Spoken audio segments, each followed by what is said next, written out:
मीर साहब, मेरा पहला सवाल आपसे ये है कि ये क्या कोई रिपीट है, क्योंकि हम देख रहे हैं कि ख्वाजा आसिफ साहब अगर कोई बात कहते हैं तो अपने कायद की मर्जी के बगैर नहीं कह सकते, फिर उनको धमकियां मिलना ये भी बड़ी अजीब बात है। फिर अपने इरफान सिद्दीकी साहब भी कुछ ऐसी बात ही कर रहे हैं, तो क्या फिर वही कोई रिपीट हो रहा है, कोई नाराज़गी का इजहार हो रहा है? इसे आप कैसे देखते हैं? नहीं, देखें, जो ख्वाजा आसिफ साहब ने जो बात की है वो नवाज शरीफ साहब के पुराने मौक़िफ़ के ऐन मुताबिक है, क्योंकि नवाज शरीफ साहब ने भी इलेक्शन से पहले जो मुस्लिम लीग के एक इजलास से खिताब किया था तो उसमें उन्होंने जनरल बाजवा और जनरल फैज़ के बारे में ये कहा था कि 2018 में उनके साथ नून लीग के साथ जो कुछ भी हुआ उसके ज़िम्मेदार ये दोनों थे। तो ख्वाजा आसिफ साहब भी दरअसल नवाज शरीफ साहब ही के मौक़िफ़ को आगे बढ़ा रहे हैं, लेकिन शायद उनकी पार्टी में कुछ लोग जो हैं वो अभी इस मामले पे थोड़े से मोहतात हैं। लेकिन ख्वाजा साहब जो हैं, मेरा ख्याल है कि वो पहली दफ़ा तो जनरल फैज़ के ख़िलाफ़ नहीं बोले, इससे पहले भी वो काफ़ी दफ़ा बोल चुके हैं। और इरफान सिद्दीकी साहब जो हैं वो भी जो बातें कर रहे हैं वो मेरा ख्याल है नवाज शरीफ साहब के मौक़िफ़ की तर्जुमानी कर रहे हैं। आप एक चीज़ देखें ना कि ये दोनों जो हैं, ख्वाजा आसिफ साहब भी और इरफान सिद्दीकी साहब भी, ये इमरान खान साहब के दौरे हुकूमत में ये दोनों गिरफ़्तार हुए थे और फिर दोनों जो हैं उनको अदालतों के ज़रिए रिहाई भी मिल गई थी। तो अब जब इनकी पार्टी हुकूमत में आई है तो जब आपके और मेरे जैसे सहाफ़ी इनसे सवाल करते हैं तो सवाल के जवाब में अब वो तो ये तो नहीं कहेंगे ना कि जनाब जनरल बाजवा और जनरल फैज़ जो हैं वो बड़े अच्छे आदमी हैं और उनके ख़िलाफ़ कोई कार्रवाई नहीं होनी चाहिए, तो वो यही कहेंगे ना उनके ख़िलाफ़ कार्रवाई होनी चाहिए, तो वो यही बात कर रहे हैं।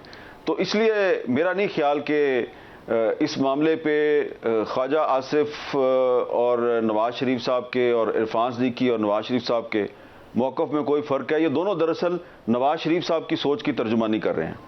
मीर साहब, एक और बात में थोड़ा पीछे जाता हूँ, अगर तलब किया जाता है और कोई हर्ज नहीं जाते हैं, हम दुनिया की पार्लिमान में देखते हैं कायमा कमेटियों के सामने बड़े बड़े जो हैं ओहदेदार पेश होते रहे, हमारे यहाँ ये रवायत नहीं है।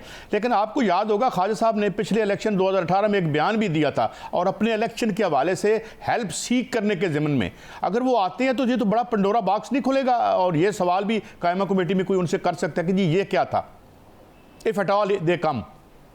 देखिए, आप बहुत ही घाक किस्म के जो सियासतदान हैं ना, उनकी स्टेटमेंट्स को ज़रा गौर से देखें। ख्वाजा आसिफ साहब ने सिर्फ जनरल बाजवा की और सिर्फ जनरल फैज़ की बात नहीं की, उन्होंने साथ में साबिक वज़ीर-ए-आज़म इमरान खान की भी बात की है। वो क्या कह रहे हैं? वो ये कह रहे हैं कि जो कालदम तहरीक तालिबान पाकिस्तान है उसके गिरफ्तार लोगों को रहा करने और फिर अफ़गानिस्तान से वापस पाकिस्तान ला के बसाने के इल्ज़ाम में जनरल बाजवा, जनरल फैज़ और इमरान खान को पार्लियामेंट के इजलास में बुला के पूछा जाए कि आपने ये किससे पूछ के किया। अब वो क्यों ये बात कर रहे हैं? इसलिए कि एक जो ब्रीफिंग थी, एक क्लोज डोर ब्रीफिंग थी, तो उसमें जो उस वक्त की ऑपोजिशन थी जिसमें ख्वाजा आसिफ साहब भी शामिल थे, तो उस ऑपोजिशन को जनरल बाजवा और जनरल फैज़ ने बाकायदा ब्रीफिंग दी थी कि हमारे जो अफ़गान तालिबान के ज़रिए जो टीटीपी के साथ मुज़ाकरात चल रहे हैं वो किस स्टेज में पहुंचे हैं और हमारे क्या ऑब्जेक्टिव्स हैं। तो अब ख्वाजा साहब जो हैं वो सिर्फ दो साबिक फ़ौजी अफसरान को नहीं तलब करना चाह रहे, वो उनके साथ साथ जो उनके एक्स बॉस हैं इमरान खान साहब, उनको भी तलब करना चाह रहे हैं। तो ये पॉलिटिकल पॉइंट स्कोरिंग हो रही है। तो we should not try to over read the statement of Khawaja Asif. One more question in this regard और फिर आगे बढ़ते हैं। ये जो असेंबली में पैसे के हवाले से ख्वाजा साहब ने बात की है, ये पहले भी बातें आती रही हैं, खाकान अब्बासी साहब भी ये कहते रहे हैं, तो इसमें आप कैसे देखते हैं? जी करोड़ों में आ रहे हैं, सेनेट में हो रहा है, ये हो रहा है, वो हो रहा है, तो ये कोई क्या इसके पीछे क्या है अगर ये बात दुरुस्त है तो? देखें, अगर पाकिस्तान का वज़ीर-ए-आज़म शहबाज शरीफ है तो आपको घबराना नहीं चाहिए कि शायद किसी साबिक आर्मी चीफ को या साबिक DG ISI को पार्लियामेंट की किसी कमेटी के सामने या पार्लियामेंट में तलब किया जाएगा, क्योंकि शहबाज शरीफ साहब जो हैं उनके साथ आप लाख इख्तलाफ करें लेकिन एक बात तो तय है ना, वो उसमें कोई वो मुनाफकत नहीं करते। वो अपोजिशन में हो, हुकूमत में हो, वो एक ही बात करते हैं कि वो इस्टेब्लिशमेंट के साथ अच्छे ताल्लुकात रखना चाहते हैं। तो शहबाज शरीफ साहब अगर वज़ीर-ए-आज़म है तो मेरा नहीं ख्याल कि वो कोई ऐसा काम करेंगे कि जिससे इस्टेब्लिशमेंट और हुकूमत के ताल्लुकात ख़राब हों। तो इसलिए घबराने की ज़रूरत नहीं है। मेरा नहीं ख्याल कि शहबाज शरीफ साहब की मौजूदगी में किसी आर्मी चीफ को पार्लियामेंट में बुलाया जाएगा। अच्छा मीर साहब, ये एक और बात कि ये भी कि इसको ज़्यादा अहमियत ना दें कि जो धमकियों की बात कर रहे हैं कि इन तमाम स्टेटमेंट्स के बाद उनको धमकियाँ, ये वज़ीर दिफा is a very powerful post है, तो ये भी आप समझते हैं कि इट शुड बी नेगलेक्टेड? देखें, एक कानूनी तरीका जो है उसके मुताबिक मामलात चल रहे हैं। मसलन फैज़ाबाद धरना केस जो है उसमें चीफ जस्टिस काजी फायज़ ईसा साहब जो हैं उन्होंने ये हुक्म दिया हुआ है कि ये इंक्वायरी की जाए कि फैज़ाबाद केस में जो उन्होंने फैसला सुनाया था उस पर अमल दरामद क्यों नहीं हुआ। उसको आप अमल दरामद केस कहते हैं। तो उसमें जनरल फैज़ के ख़िलाफ़ इंक्वायरी शुरू हुई है, उन्होंने अपना बयान रिकॉर्ड करवा दिया है, उसमें और भी लोगों ने बयान रिकॉर्ड करवाए हैं। तो एक तो वो मामला चल रहा है। दूसरा, जनरल फैज़ साहब के कोई भाई हैं नजफ साहब, उनके खिलाफ एक अलहदा इंक्वायरी चल रही है। तो लेकिन ये जो दो इंक्वायरियां हैं इसका पार्लियामेंट से कोई ताल्लुक नहीं है। एक इंक्वायरी सुप्रीम कोर्ट ने शुरू किया है, एक इंक्वायरी जो है वो काफ़ी पुरानी है और वो जो है चल रही है एंटी करप्शन की तरफ से। लेकिन जो इंक्वायरी नैब ने शुरू की थी, जो नैब में एक एप्लीकेशन दी गई थी जनरल फैज़ के ख़िलाफ़, तो वो इंक्वायरी खुली और फिर बंद हो गई। और वो उस वक्त बंद हुई जब शहबाज शरीफ साहब जो हैं वो इलेक्शन से पहले वज़ीर आज़म थे और नैब जो है वो आपको पता है कि वो तो हुकूमत के कंट्रोल में है।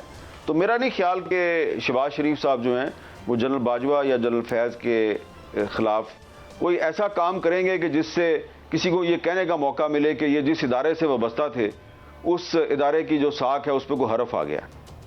अच्छा मीर साहब, एक और बात, बड़ी कद्दावर शख्सियात सहाफ़त की दुनिया की, वो हल्का 130 खोलने की बात कर रहे हैं। जो जावेद लतीफ़ साहब कहते हैं हमें हमारे लीडर ने सच बताने से रोक रखा है, हम बता सकते हैं कि हमें मियाँ साहब को पार्लियामान में आने से किसने रोका है। तो इसको आप कैसे देखते हैं? What is your take on this? देखिए, एक तरफ तो तहरीक इंसाफ है, वो दावा करती है जी कि पंजाब के कुछ हलकों में बड़ी धांधली हुई है और ख़ास तौर पे वो NA 130 का बड़ा जिक्र करते हैं। दूसरी तरफ मुस्लिम लीग नून है, उसके बहुत से रहनुमा जो हैं वो बलूचिस्तान के कुछ हलकों की बात करते हैं। जाफर मंदोखेल साहब मुस्लिम लीग नून के सूबाई सदर हैं बलूचिस्तान में, उन्होंने खुद कहा है कि उनको 3 करोड़ रुपये दे के हरवाया गया है।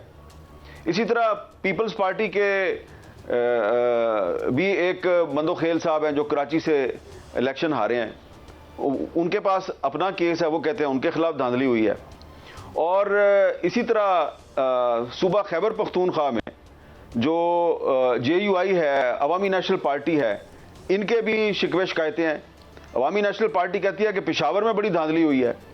तो मेरी राय ये है कि जब तहरीक इंसाफ भी कह रही है धांधली हुई है, जब पीपल्स पार्टी भी कह रही है धांधली हुई है, मुस्लिम लीग नून भी कह रही है धांधली हुई है, JUI और ANP भी कह रही है धांधली हुई है, BNP मैंगल भी कह रही है धांधली हुई है, महमूद अजगज़ई साहब भी कह रहे हैं धांधली हुई है, तो एक एक दो दो हल्के जो हैं वो सबके जो हैं की फरमाइश पे खोल दिए जाएं और 8-10 हल्के जो हैं उनकी इंक्वायरी के लिए जुडिशल कमीशन बना दें। उसमें आप NA 130 भी शामिल कर लें, उसमें आप एक पेशावर की निशस्त डाल लें, एक कराची की डाल लें, एक कोयटा की डाल लें। तो लेकिन अगर आप सिर्फ कहेंगे कि जनाब सिर्फ 130 को खोलें, तो मेरा ख्याल है कि वो पॉसिबल नहीं है, काबिल अमल नहीं है। काबिल अमल उसी सूरत में है कि जब सारी पार्टियां कह रही हैं धांधली हुई है, तो सारी पार्टियों की शिकायत पर एक एक दो दो हल्के जो हैं वो सबके खोल दिए जाएं। तो मेरा ख्याल है कि ऐसी सूरत में जो इंक्वायरी होगी वो काबिल कबूल होगी।